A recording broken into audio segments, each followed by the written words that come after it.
Polite requests. Mastering. Do you mind if, in English?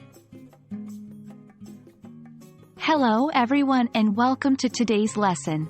We are going to focus on asking for permission using the phrase, do you mind if?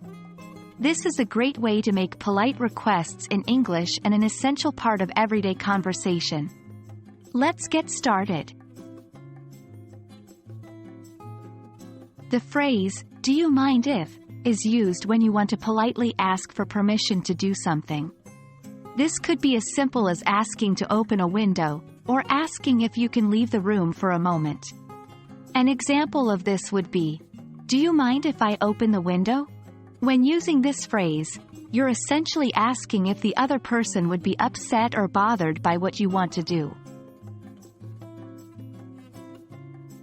To form sentences with, do you mind if, the structure is pretty straightforward. After the phrase, you add the subject, most commonly, I, or we, and a base verb. It's essential to remember that the verb should be in its base form. That means no, ing, endings or past tense. Here are a few examples. Do you mind if I take a seat? Do you mind if we leave early? Responding to this question can be a bit tricky for English learners. If you don't mind the request, the correct response is, surprisingly, no, or no, not at all. Saying, yes, might sound like you agree, but it actually means you mind and the requester shouldn't proceed. Here's an example. Do you mind if I open the window?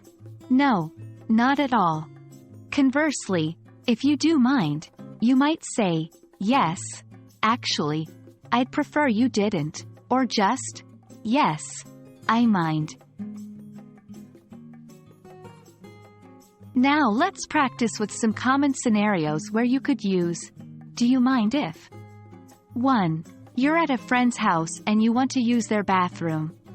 You could ask, do you mind if I use your bathroom? 2. You're in a meeting and need to step out for a call. You could ask, do you mind if I step out for a moment to take this call? 3. You're in a library and want to eat your sandwich. You could ask, do you mind if I eat here? Practice using this phrase in different situations to gain confidence. That brings us to the end of this lesson. Remember, using, do you mind if, is a polite and respectful way to ask for permission in English. Practice using this phrase in your everyday English and you'll soon master it. As always, keep practicing and stay curious. Until next time, happy learning!